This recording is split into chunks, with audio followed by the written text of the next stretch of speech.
Yes, yeah, that's what I was asking because I think that um, from from my understanding, because from that exact one of the reports, I was looking at a Cynthia G video. That's where that question was, why it was asked, is because um, we keep reverting back to slavery, and in my opinion, um, based on the things that we have been able to accomplish after slavery. Um, and then also, like you said, we can't change what happened. So we have to move on from that. We can't just forever, that will always be there.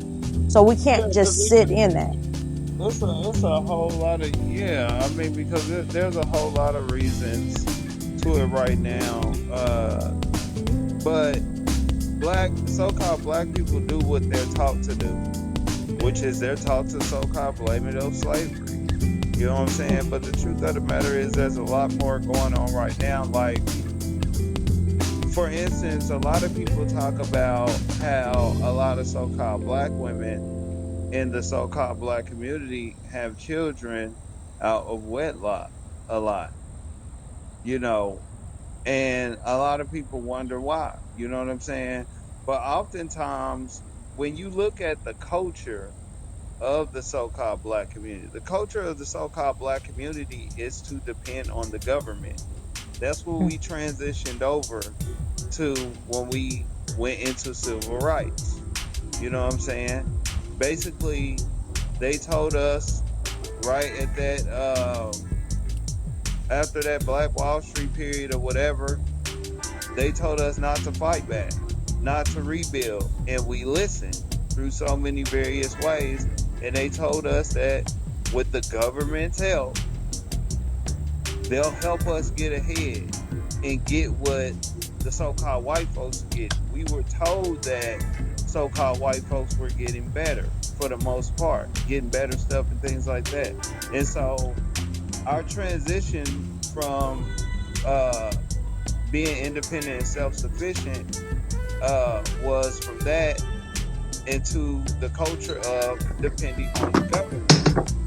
And so what do you get when that happens? When you have that type of culture after the fact, you're gonna have things that happen like um, people faking to get social security and stuff like that, right?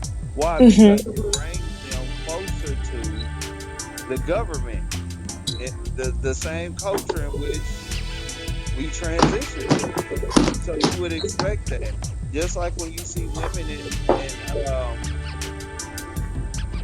a lot of so-called black women in our community, you know what I'm saying, that have children out of wedlock and things like that. Well, oftentimes in our culture,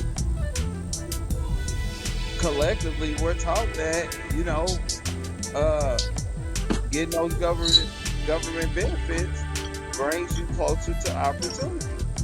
This is what we adopted back in the civil rights era. And you And even got brothers that's in on too, because there's a lot of brothers who are around here that produce the babies.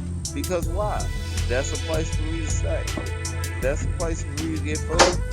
She gonna get food stamps. Yada yada yada. The income tax gonna be fat. You know what I'm saying? A lot of our culture revolves around the government and the benefits that the government is either gonna give us or what we can take from the government. And so that is, see, why a lot of so-called men are behind. What is the deal, 300? This is Shaka, your urban philosopher. Hey, I appreciate y'all pulling up, checking out that clip of the Green Room. Go ahead and join us over there and be a part of the conversation. You dig? But right now, go ahead and like or dislike this information. Share your thoughts below. But most definitely hit that sub button and that bell, because I'm going to drop something that you're going to like. All right? Anyway, y'all, this is your boy, Shaka, the urban philosopher. I'm out. It's 300.